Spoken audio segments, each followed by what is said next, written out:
"James, have you heard anything about the kids?" she asked. "No, I haven't," he said, "but I don't think you need to worry." "Why do you feel that way?" "Because if they are as lucky as you, they will be picked up by a man like John," he said, "who will train them both to be eager and willing women like John did to you." Beth ended the call and sat there in her car, crying her eyes out. James had just pointed out how most probably saw John's and her relationship. James had made it quite clear before that was his greatest fear, that his daughters were going to become nothing but easy. That's why he had said what he did, because John, until he had reconnected with her, was known to always have a woman on his arm. In James's eyes, John had just moved the biggest one ever into his home. She felt ashamed. She felt used and owned in a way she never had experienced before. It was then she realized how different the two men she had loved were. One wanted her to be a better person in a life filled with quality and love. The other, the image of the first, but a woman who dressed and acted with class, but was a sexy woman and be acceptable to doing everything to become what John wanted in a relationship. She had sold the morals and principles that she had grown up with, and everybody now knew it. She had turned her wild child youth into her walk in life. It was a celebration at my mother's place, as my teenage daughters could not keep themselves from me. Beth's parents and I didn't say a word, but we all hugged each other a lot. For all of us, it had been a very trying 4 days. The girls were delighted to see Aunt Connie and Uncle Tom. During the meal, we told the girls about our temporary plans until the divorce was done. They were both delighted about it. With what was going on, we decided to leave the business matters until tomorrow. Beth's father and I were taking a walk outside on the property so we could talk in private. "James, how long has my daughter and your brother's relationship been going on?" he asked. "From what I just learned, I can say off and on since the first time I brought her home from the wild party my brother was attending." Beth admitted that John had been her date that night. My father-in-law's eyes teared up, and he replied with a broken voice, "Then why did Beth start chasing you?" "I have to believe that JN and Beth were not serious about each other back then," I said. That night saw me in a different light. The first few years of married life were good. I think John started desiring what I had and started chasing her. "John was always the more aggressive one between the two of you," Beth's dad observed. "It made him mad that you were doing so well in your personal life. Your father told me a long time ago that John felt he was always trying to live up to you because your standards and approach to things were so high." "I never knew that," I said. "It's sad that John had to pull Beth down with him in the fall he has created for himself. The police will be seizing his computer sometime this week. If he has what we believe he has on it, Beth will end up getting what she desired, to give me supervised visitation of her daughters. After what she has done, Beth deserves it. Some have to learn the hard way, you reap what you sow." I was late getting to the office Tuesday morning because I was being selfish. I was enjoying being reconnected with my beautiful daughters. My mother was glowing with excitement because it had been a long time since she had a girls' day out with her granddaughters. When I walked through the doors to our main office location, the employees were lined up and clapping. Carl Robertson was at the end of the line with Mary and Joanne with him. All three shook my hand. I told Carl that as soon as the president's office was redone and set up, we would redo the vice president's office according to his wishes. That morning, in the business section of the daily newspaper, the announcement came out about me being appointed as president and the promotion of Carl as a vice president since John Tate was no longer with the organization. That's when the phone started ringing. Both Carl and I were swamped with new business opportunities that were coming in. Joanne and Mary learned that most were because of the fact that John was no longer associated with the company. It seems that he was not well liked generally. It made me wonder just how much business he had cost the firm over the years. I left the office that day and went to pick up the rest of my clothes from my former home. I had called Mom and knew they were still out shopping. I had been there for half an hour and was loading up the trunk of the car when I got attacked from behind. Big Brother had shown up. The last time we had fought, he had beaten me badly. I grabbed the tire iron and swung down to the side of his leg. With that blow, hitting him, he released me. I guess a neighbor had seen it and called the cops, who came to break us up. By that time, neither one of us was in the greatest condition, but at least I was still standing. The cops could tell that John had been drinking. Being the aggressor, they put him under arrest. I collapsed and woke up in the hospital. I learned I had cracked ribs that had popped out, but they thought given a couple of days' rest, they would resettle back in place. A lot of internal bleeding, my body was black and blue with bruises, so was my face. My mother said I looked like the diseased characters from the movie Soylent Green. John was going to be charged with aggravated assault. My daughters were upset emotionally because of how I looked and what happened. B.A. and Bree, what happened to me resulted because your mother and your uncle have been acting out their emotions because they can't control them.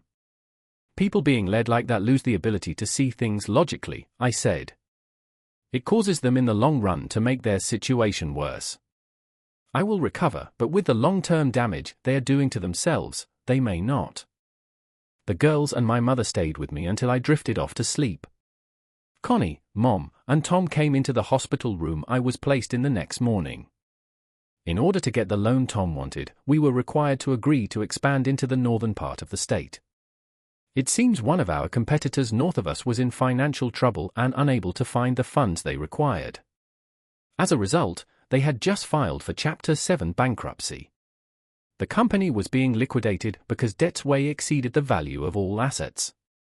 He was suggesting we step in and offer to complete all their existing contracts and make a lowball offer on all their existing equipment and buildings. Why don't we just buy controlling interests in their shares? Tom explained that their debt load was just too great, and then we would be stuck with their union contracts, which were loaded with high pensions and medical commitments, which would end up putting us in the same boat. Mom then shocked the three of us completely when she said, James has been the de facto president of the company for years. We all know that when Jacob was alive, it was James who was carrying the load, and he knew it. Even though James talked to him daily to keep him informed and to get his approval, it was James who was running the show. Tom, I want to give James the 27% of the shares needed to give him complete control because we can't guarantee that John will agree to sell the rest. I am giving to Connie. We all know that I have enough, thanks to James' wisdom in handling my investments, to live comfortably for the rest of my life, she said. Does anyone have any problem with that? I do, I said. If we are going to go that big, I will only agree to all of this if Tom finally comes aboard as our chief financial officer. I know it might be a dent in his pay, but that's the sacrifice he will just have to accept. Connie got tears in her eyes because our father had never truly accepted Tom as part of the family. There was just something in Tom's personality that had stuck in my father's craw. Just the offer by me to Tom meant everything to her. Hi, I added, I will even throw in the cost of your move and pay for the house you will have to buy if you say yes. Tom was flabbergasted, he didn't know what to say. The firm he worked for was always advising and wheeling and dealing with putting things together for someone else. Sure, he made good money, but he knew that James would pay him just as much as John had made, and that was a hell of a lot more. Connie looked at her husband and said, just don't stand there, say something. Tom walked up to the side of the bed and offered me his hand. I accepted it, and as we shook, he said, I'd be honored to come aboard. Mom was ecstatic, her only daughter was moving home. After they left, I called Carl and informed him what the plans were going forward. I learned that the company assets and contracts we were going after had been supported by some in the state capital. Carl believed that there were a lot of paybacks being done by them under the table. I made it clear that if the court accepted our offer, the name changes and all things related to it had to be done quickly. They released me on Friday. My mother was there to pick me up and drive me to my house so I could finish packing and get the car. Connie would be flying in to begin looking for a house in the morning. My body had started to heal. My divorce lawyer, having heard about the beating I had taken, had gotten a restraining order served on both Beth and John. The in-laws had been up to visit 3 times. It's been a quiet 3 days, Mom said. I'm glad because it's given the girls time to adjust. It's been a long time since I had to explain the difference between the choices people make and the consequences that go with it. How are my daughters emotionally? I asked. They're handling it better than I would have, she said. Yet, they will both need some private quality time with you alone. Then they shall have the whole weekend with me if that's what it takes, I said. Before I come back to the house, I'm going to stop and pick up the material from the motor vehicle office so Bree can start studying for her learners.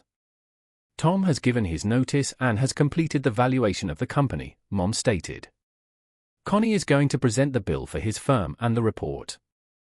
In an effort to retain him, they offered him a sizable raise, but he politely declined, stating that his sign-on incentive was a brand new mansion. Mother Tom is knowledgeable enough to provide a smooth transition of this significant expansion. After opening the front door, I got out of the car, thanked her, and headed inside. In the pile of mostly junk mail, I found a letter from Beth, which I read and threw in the trash because it was too little, too late, and I didn't believe any of it. I also said that bringing him into the family business was long overdue. If you felt that way, why wasn't it done before, Mom asked. I couldn't do it because the president wouldn't approve it. It took me about an hour to pack up all of my clothes and personal belongings before leaving. I decided to shave some parts of my face because it was time for a new look, so I left the growth for a nice mustache and a goatee. How can anyone be sorry for what they did on purpose? I called a cleaning service and made arrangements for them to come and remove all the food, clean the place, shut off the water, and turn off all of the equipment. David called to let me know that they had just broken into John's house and taken his computer. Attorney John was negotiating to try to get the charges dropped in exchange for a guilty plea. My daughters were at Mom's when I arrived, and they both assisted me in moving the rest of my stuff in and putting it away. The three of us then cuddled and had a lengthy conversation. One topic that came up was the act of having sex. I explained that when you have sex for sex's sake, you are essentially satisfying your own animalistic needs by making love. In doing so, you are strengthening the physical and emotional bond with your significant other. Drew, Uncle JN, and Mom together asked if it was love or merely their sexual attraction to each other. I replied that your uncle was craving what I had, and instead of sating his desire, he let it grow until it drove him to act on it. The recollection of that day pulled them towards each other every time they saw each other, forcing them into a long-term relationship that required them to lie and trick everyone around them. Your mother may have been overpowered by him at first, but after that first raw session together, she found herself drawn to the animal nature of it. I was concerned that I could have come across as complex, but I was taken aback when Bree stated that they essentially purchased what the other was promoting rather than having enough morality to turn around. Bree replied, I keep taunting you with it because I know you want it, in reference to my remedy that you so much want. For that reason, instead of wearing the red dress, Mom and Uncle John made fun of each other's physical attributes. When she returned, she was holding the red dress that Beth wanted and giving it to her sister. She said, I'm sorry, sis. The dress is yours. I then got out of bed, opened the top drawer on the dresser, and took out the booklet. I said to Bree, you better start studying that because you can get your learners in 3 months. Bree let out a delighted thank you, Dad. As my children grew older, they both picked up a very valuable life lesson, and I was quite proud of them. Mom had asked the kids what they wanted for supper, and they had said mac and cheese. It was hilarious to see the traditional kind prepared in the oven, accompanied by a delicious pork chop and baked beans, even though she knew I was still recuperating from surgery. When Beth slid in alongside me at midnight, I pulled her into me for a cuddle. I couldn't help but believe that Beth would have used anything as harmless as this as evidence of child molestation. Nevertheless, I called it a night and went to bed early. Connie surprised me when he got home with a very exciting gift that I really appreciated. He had finished the bankruptcy court proposal, and all he needed was my signature to send it in. If it was accepted, we would expand to 123 additional locations and double in size. Monday morning, Carl and I went over it and talked about the benefits and drawbacks. After I signed it, Joe scanned it for our records and I sent it to the state capitol, where the bankruptcy judge handling it was located by same-day courier. As soon as the document was picked up, she came in to let me know that it had been received. As she was leaving, I said, Joe and I informed parole that you're now on a salary of $70,000 a year effective the current pay period. Younger management at approximately 3 in the afternoon. Joan entered my office and shut the door, bringing tears to my eyes with sheer emotion. It was truly a pleasure to witness. We need to have a private conversation for a bit, James. She explained that David wanted to let you know what was going on and was using me as his messenger. I stopped what I was doing, got up, and walked around to the front of the desk. I moved a chair so that I could sit directly across from her. I told her that I was giving her my whole attention. She said that the pictures we found on your brother's computer were all of girls who were not of legal age. Joan clarified that they are all local girls. David is searching for them to learn more about their narrative. I'm not surprised because I mentioned a few of the workers when I was growing up had mentioned that John had pictures of some of his conquests. David feels it might be a trophy list of all the girls whose virginity he has taken over the years because Beth's picture was one of them. He wants to see if John had the same pattern of behavior with them all. Given that Beth would have been 17 while John would have been 23, it might be regarded as statutory assault under the law.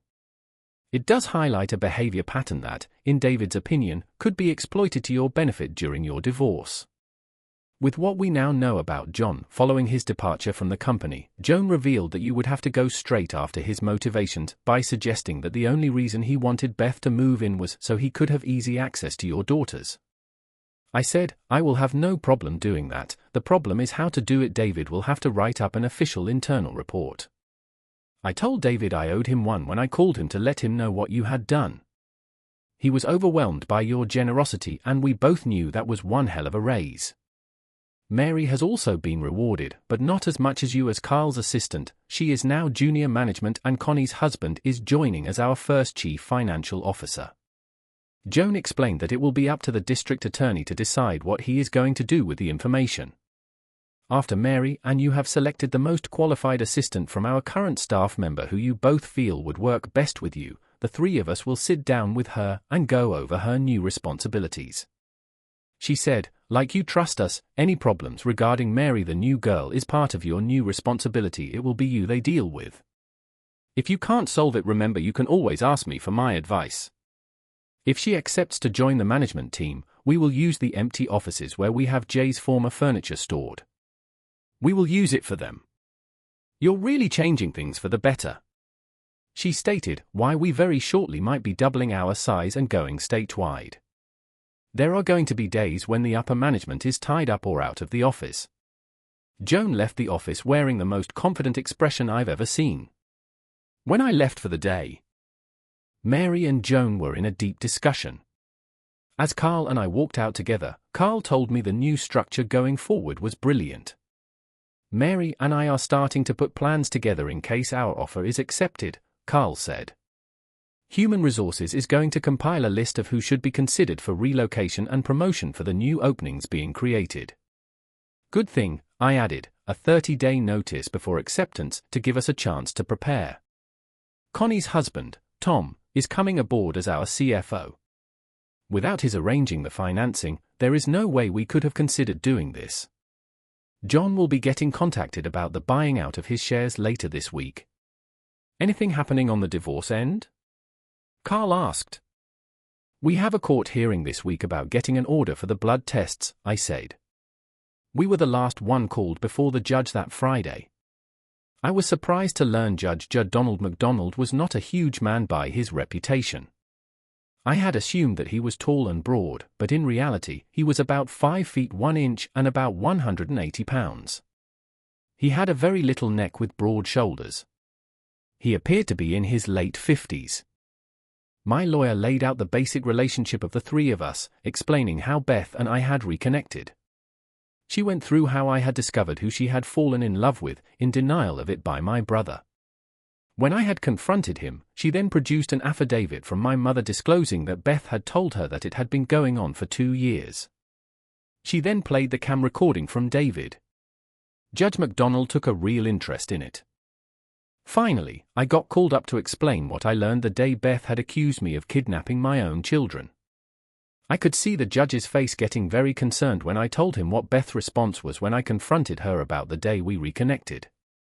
His face turned a different color for a moment, he looked really old. Beth's lawyer tried to explain it all away and gave an honest attempt to contradict our presentation. Finally, the judge spoke.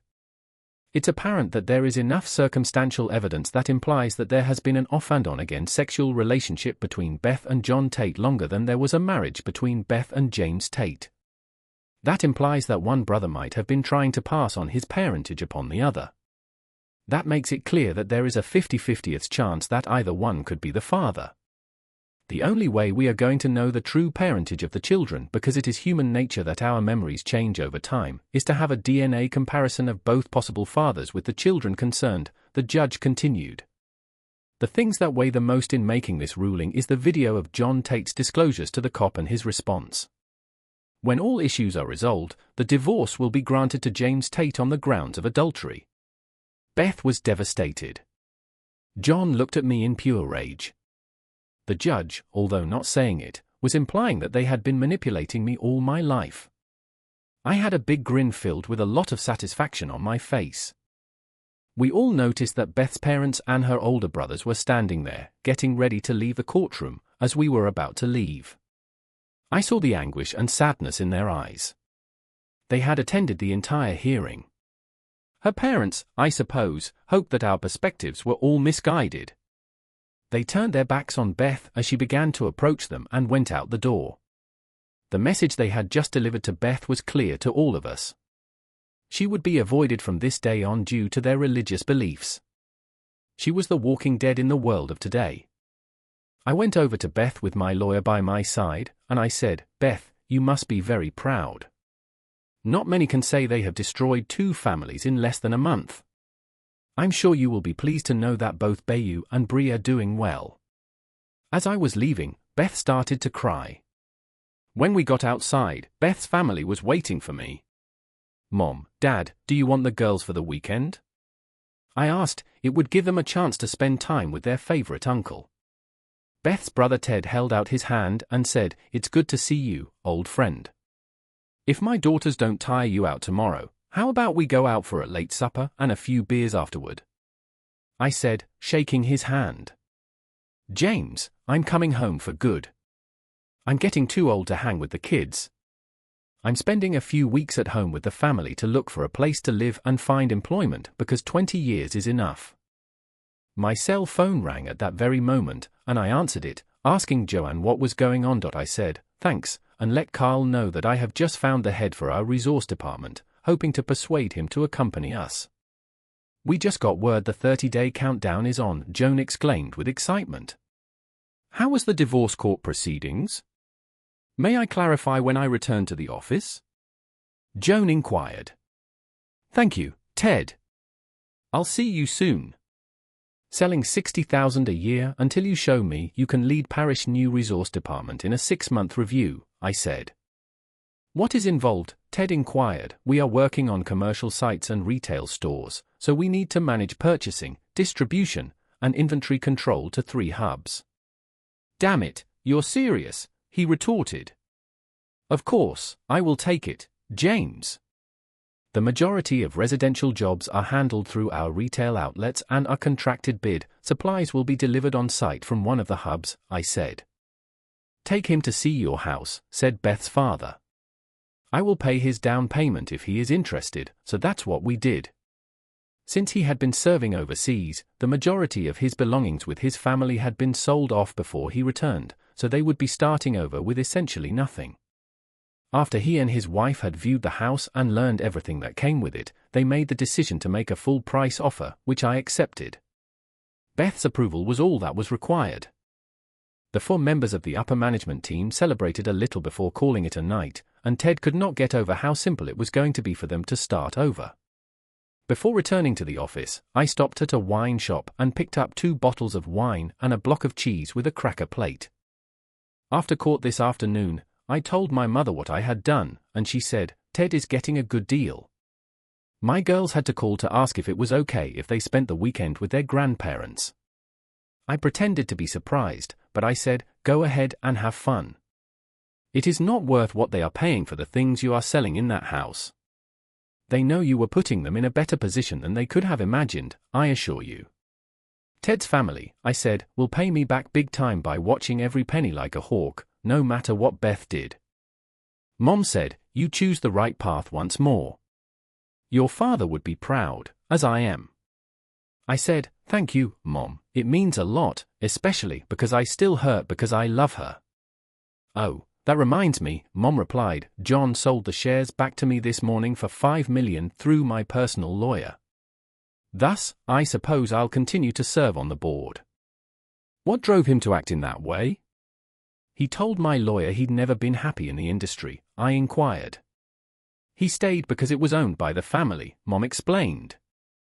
As soon as the divorce is over, they will be moving to Florida because he is going into property development, as he has a lot of lands down there he is going to develop. I was smiling because John would never know that our business was worth over $40 million based on current market value according to Tom's report. Using that report, we had secured $15 million, which we had spent $10 million on buying on the assets and contracts in the north for 10 cents on the dollar. Tom, in reviewing their assets, felt we could recoup close to $7 million after streamlining the operation by getting rid of their head office building, the 4 unneeded storage centers no longer needed, and the excessive vehicles on hand. It would cost a couple of million for repainting the commercial fleet, and rebranding using the retail outlet as we did down here would allow us to use local independent contractors. The incentives that kept them working for us were based on their production and quality of service they provided for our customers. On Christmas Eve, all independent contractors got a Christmas bonus equaling 10% of the revenue they generated tax-free. We had learned years ago that by doing it that way, our service to the customer improved, complaints about workers dogging it shrunk, and customer satisfaction went way up. I thought it was going to be a very boring Saturday afternoon when Mom dragged me along to one of the social events that were required attendance. It was a community fundraiser for a family that was trying to raise money to help pay for the large medical bill that came with their daughter's cancer treatment, and that's where I met their doctor, Dr. Tamara Braden.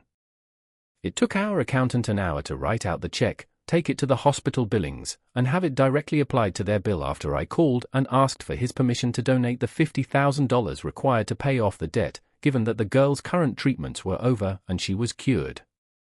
I was just turning 40, she wouldn't say, but I figured she was around 32.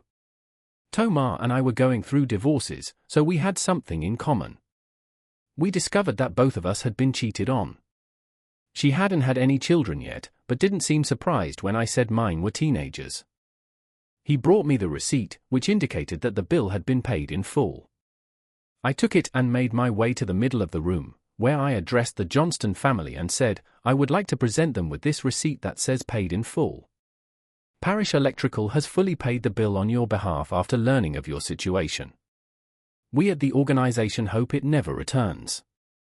I'm so impressed, whispered Tamara as she approached me. I'm taking you home for dinner. You can't be serious. She laughed and said, then you will have to drive me home afterwards because I came here with my mother and she's my ride home.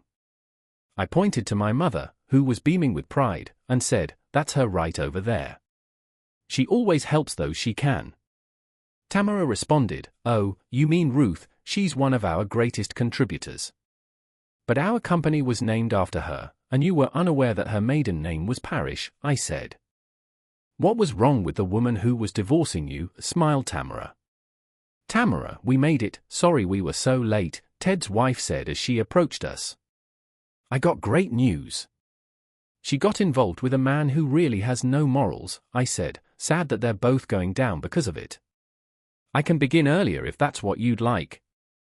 The kids and I are staying here, Ted and I are not going back. James, why are you and Jackie here? I was just talking to Tamara, I replied. Jackie said, my mother's just over there watching me like a hawk. Tamara questioned, how do you know James? Hugh's divorcing my sister-in-law, she explained, and Hugh's going to be Ted's new boss. And he gave us a hell of a deal on his old house. Why? Tamara inquired.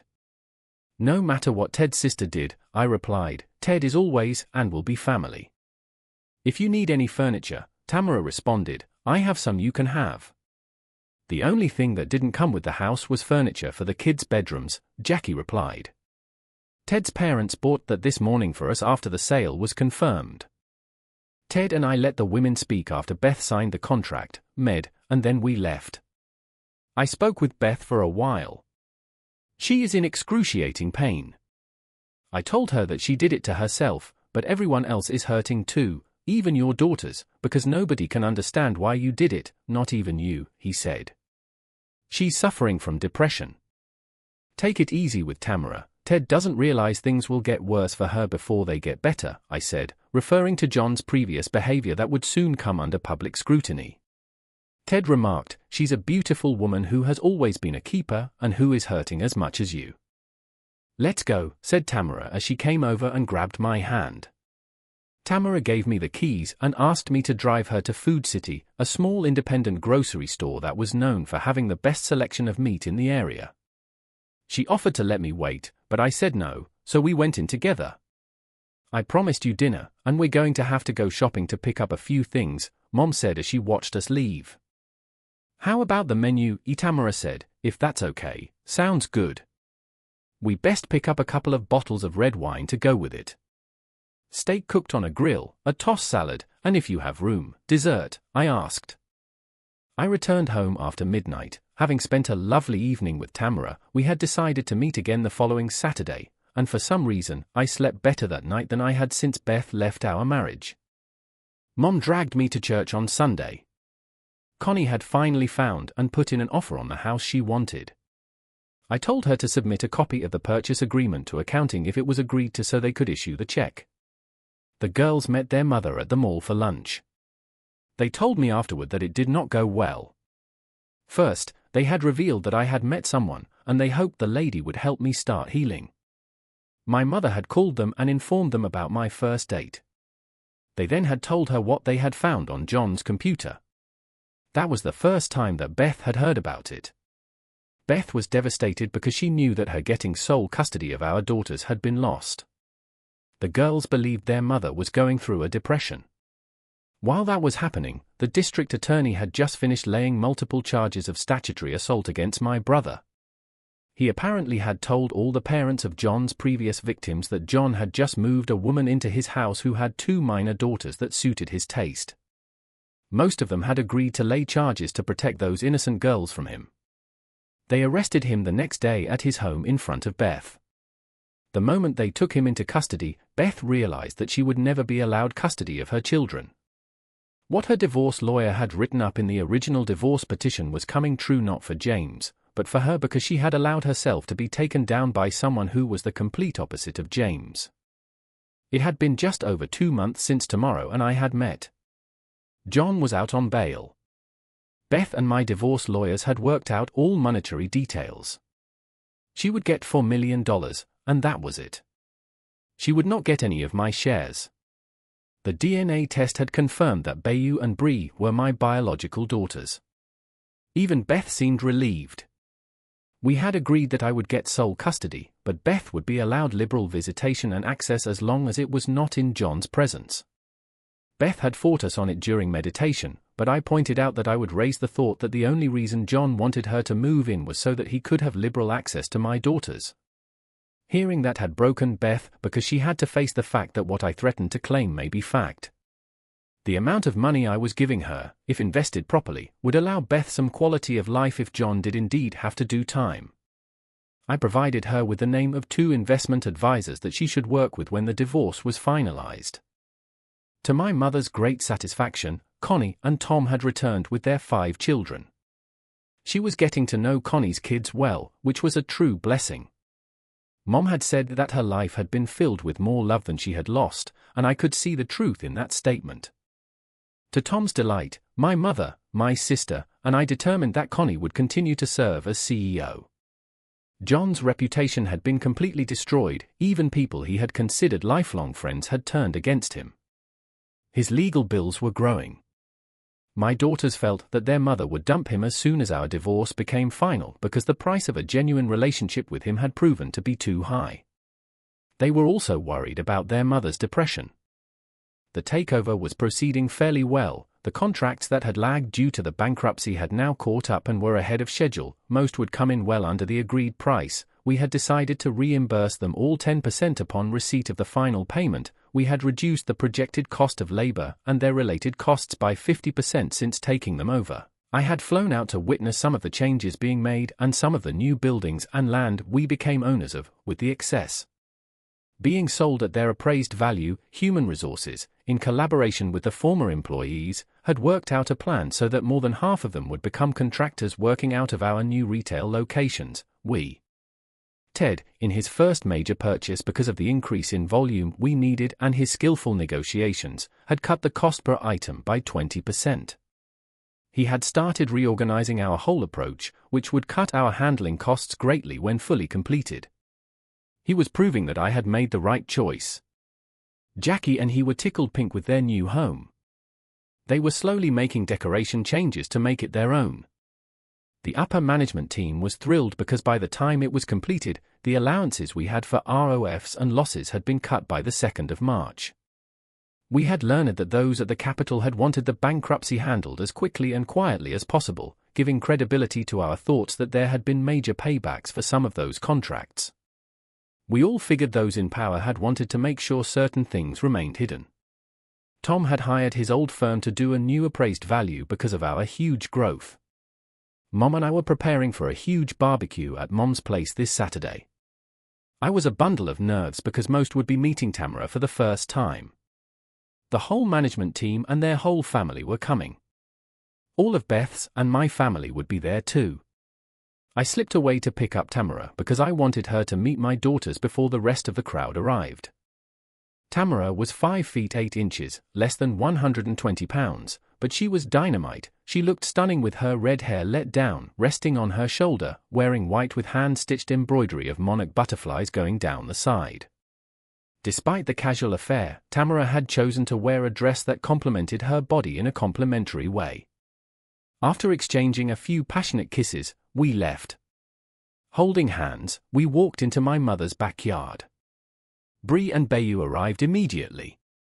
Tamara must have sensed my anxiety because she told me to calm down. I could see Tamara's transformation immediately after the introductions when Bayou told her, "If you're my dad's girlfriend, he sure picked a good one."